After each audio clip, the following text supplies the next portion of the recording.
welcome to the Culinary Show with VLO. I'm your host, Veronica Lee O'Donnell, and we're visiting with a special guest today. He's a chef consultant, certified executive chef, author of a cookbook. The name of the cookbook is Secrets of a Chef, and he's working on a new one. That one was published in 1996 with Morris Press. He has 34 years experience in the business, and he also debuted on Food Network several shows, so I'll let him tell us about that. Please welcome Chef Tommy Valdes. Just call him Tommy. Hi, Tommy. How are you doing today? I'm doing great. Good afternoon, Veronica. Thanks for having me this afternoon. Oh, you're welcome. Thank you for joining us. It's a privilege and a pleasure to have someone of your stature. Oh, thank you very much. Thank you so much. It's good to be here to be able to actually give back some of my, all my experience in the restaurant business, hotel business that I've been in. So it's just valuable information that hopefully that the public will hear today and really, put it to use. It's a great, from the heart, and it's, straight out. There's nothing sugar-coated here, and that's what we're going to talk about today. Awesome. Well, I know that the first thing that I really wanted to get into was you mentioned to me the other day when we were talking, you said the words food forensics, and that really piqued my interest. I was curious, what do you mean by food forensics? I'm going to touch base on that for a little bit. Well, food forensics basically ties. It's the umbrella that falls with loss prevention, actually people stealing, truth in menus, all covers under that one umbrella, forensics. For a good example, we would say, are you really getting what you pay for? Is that sirloin steak really sirloin, or is it something that's been glued together with meat glue? Are you really getting sea scallops, as they say, with the advertising on the menu? Are you getting that actual Dover sole, or are you getting something that's called tilapia instead? I'm going to back you up 2 seconds. You said meat glue. What is meat glue? Well, actually, meat glue is what we call meat glue. It's a product called xanthan gum. Xanthan gum is basically a powder that you mix with really cold water, almost like an ice water, and it turns into basically a gel, almost like a gel. If you read any commercially made salad dressing, close to the last item that's in there is xanthan gum. That's what keeps the suspension together so it doesn't separate. Like the oil and vinegar, xanthan gum added to it will keep it into what they would call an emulsified state. So, but in its raw form of powder, you could actually sprinkle that on one piece of meat and take another piece of meat and glue it together. Actually, it through the cooking process. So if you have an inferior product steak and you want to put some good steak around it, you can actually glue them together. And that's being used more and more worldwide with people doing fishes and other stuff like that. So that's just a whole nother topic that we get into on how to recreate and talk about GMOs and everything that's being modified in these days. Right. Tom, you're cutting out on us just a little bit. So you have to be have to be careful with with meat glue. So that's just something that's a little more sophisticated that a lot of chefs are using. Right. But why they're using it, I have no idea. But it's out there, and people need to know. And what is a shark plug? Basically, what they're doing is they're taking shark fins, and they're cutting using them like cookie cutters, and they're cutting out the actual fin of the shark into a round, which you would say like what would look like a checker on a checkerboard, that type of shape, and they're calling it scallops. And how were they getting away with this? Well, the same way they get away with. Just not aware of it. Well, the same way they get away with buying, purchasing tilapia and putting it inside of a box that says grouper and selling it. And why would they do this? Well, money. That's all about the money. It's how to make more money. Stretch a dollar. You're talking about. You can get plugged sea scallops for $3 a pound, where the same sea scallops that you're expecting could be anywhere from $12 to $18 a pound. Now, wouldn't we be able to taste the difference between shark and scallops? Well, you know what? After they wash them and add their chlorines to them and they add their sea salts to them and all the stuff that they add to them and wash them, and they put the brines on them, pretty much you would never even know the difference. unless you directly looked at it or you have somebody with experience who can tell which way the muscle structure is. Is it going up and down, or is it going side to side? Right. You know, because like a clam or an oyster, it all has a muscle that makes it go open and close. And that muscle structure goes from the top to the bottom, bottom to the top. And a lot of these plugs, if you look at them, they're running horizontal instead of vertical. So there's lots of way to tell, but you would never tell. It's like, the Orientals came up with the fake crab meat, right? The surimi. Right.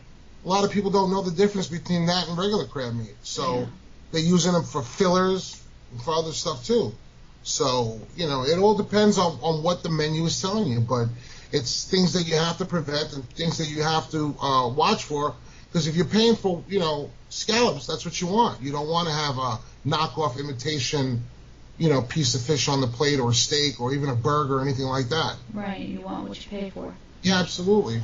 Right, so your truth in menu advertising, that's a very big thing for you, isn't it? You actually have a show that you're in the process of working on.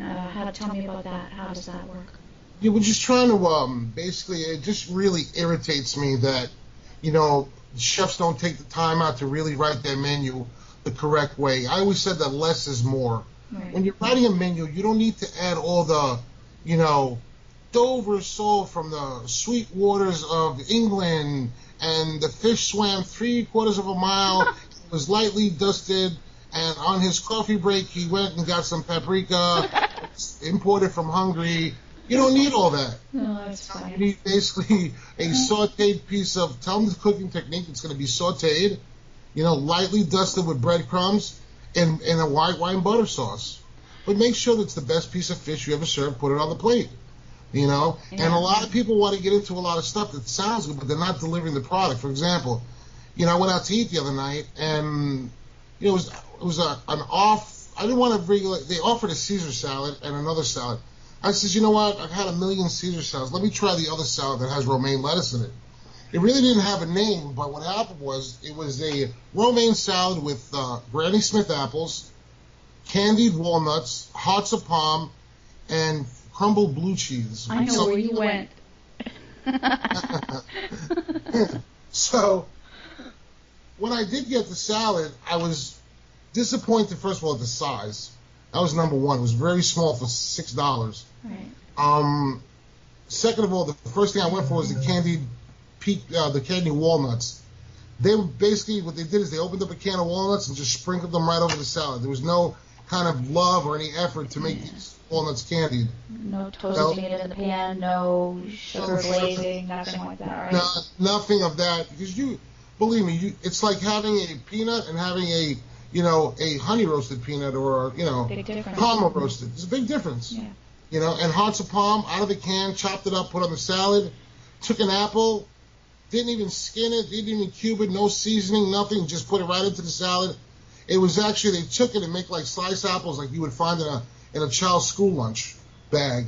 It was no love, no composition, and no flavor. They're taking shortcuts. Yeah. Yeah. And, why take the shortcuts? You never know who's sitting at that table. Exactly. My father used to tell me one thing. He says, every time you fool a customer, you're fooling yourself.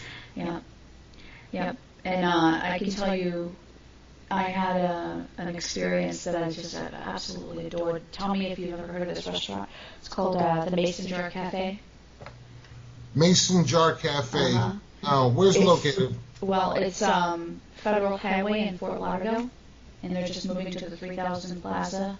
Sounds familiar. It's an awesome little restaurant. They do Brussels sprouts like you wouldn't believe, and my big thing is truth in advertising. I want what I'm paying for, and that restaurant does it. They deliver. They do it right. So that's good to know, because that's the places that I go to eat. Yeah. Recommendation from a foodie. But you know what? The thing is that this restaurant still has a grand opening sign outside. Okay.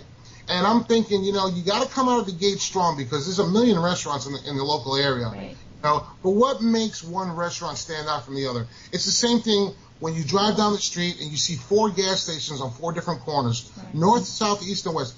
what's the difference in these 4 gas stations? You say to yourself, they all have gas that's going to get my car going, right? Is it that I'm on the east side going to work and I'm on the west side coming home from work?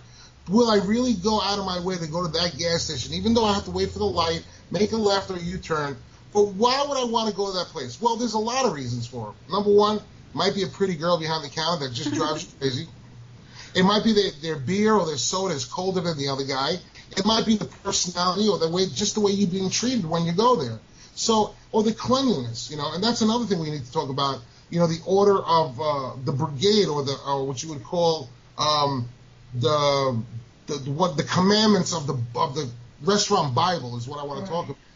But coming out of the gate, you should be strong and not really, well, it's okay, whatever, And it happened to be we got a server that was definitely not experienced at all. Basically, come to the table, hi, how you doing, guys? It wasn't even like, hey, welcome to so-and-so restaurant. It's nice to see you. Have you been here before? Well, my name is going to be Veronica. I'll be your server. Would you care to see a wine list? Anybody would like a beverage from our full-service bar? Everybody would say, yeah, I'll have a Cosmo. And instead of saying, would you like Kettle One? Would you like Belvedere? By the way, no upsell. So you already know they have no experience. So not even upselling from the jump start. Right. And then I said, do you have any specials this evening? No, no specials tonight. And this is on a Sunday night. I'm surprised you have an executive chef in the kitchen, beautiful $1 million restaurant, and you don't do a special. Mm-hmm. And then on top of that, one thing left to the other. Salad took 25 minutes, and they bought the wrong salad. And then you start to wonder, the person that I was with is really not a very picky person at all, by all means. But when she ordered the mahi and I ordered scallops, she couldn't tell the difference between if it was mahi or chicken. Really? Because it's so dried out and didn't even have that sweet water or ocean flavor to it. And it wasn't like it was drowning in any kind of sauce or anything. It just was like blah. It was like... It had to be the most worst bland piece of fish I ever had myself. That irks me that we live in South Florida. We are a huge fish consuming industry. By water. Surrounded with water. Water everywhere. I'm so excited when I moved to Florida. I go, my God, I'm moving to the only state that's surrounded by water on 3 sides. Imagine what the seafood... Because let me tell you, in New York, we had some great seafood. Anything I wanted, I can get. When I was in the hotel business, the Helmsley Palace Hotel or the Sheraton Center Hotel... Let me tell you, I can get any fish I wanted. If it was any fresh, it'd probably be swimming. Yeah. You come to Florida, and everything's imported. The only thing down here we have is mahi and snapper and lobster. That's it. Right. Nothing else. I just can't believe it. Why? And to walk into these wonderful-looking seafood restaurants here in South Florida, from West Palm Beach to the Keys, they're everywhere. And to not get prime product is disheartening. Well, I ordered the seafood industry down here. Yeah, I don't know why, but and it's not like they're giving the stuff away. It's costly. It's pricey down here. They're getting the $19 for a piece of mahi now, which is pretty much. I don't like mahi because it reminds me of bluefish from New York. The same darky, oily. It's just I don't know. I can't trust mahi because it's everybody. It comes in so many shapes and sizes now. Frozen, this, that. The backside, the front side, the this, that. It's just I don't even order it. I don't even like it. Maybe in a taco and you throw a bunch of sauce on it, you won't even notice it. That's okay. But I ordered a dish that was it was called jumbo scallop, giant scallop dinner, or whatever it was. It was basically seared scallops on a bed of shrimp risotto with arugula. So when I had 3 scallops on the place, no bigger than the size of a nickel. As far as the diameter, and maybe, half-inch high. 3 of them seared. 2 of them were seared. The other one was not seared. It looked like it didn't have enough fire in the pan or they started to boil. Then the risotto was underneath it, but there was more shrimp. I had 9 pieces of shrimp, which were the 21-25 count. They weren't even peeled. They were peeled but not deveined. And there was like 9 or 10 shrimp in my plate. I had more shrimp than scallops. Oh, where's the love? So I'm like, is this a scallop dish or a shrimp dish? And then basically just took arugula, threw a little bit of the salad dressing, and put it on the plate as a garnish. And the risotto was definitely cooked beforehand, and it was just reconstituted with heavy cream and butter, because you could taste the heavy cream and the butter, but there was no fresh herbs. You didn't taste the white wine. Right. You just tasted basically butter and cream. And the scallops, I mean, I didn't They were so small, Veronica, that I didn't even have a chance to savor the scallop in my mouth. That is a shame now, and that's the whole thing that we're talking about really is the truth in advertising on the menu to produce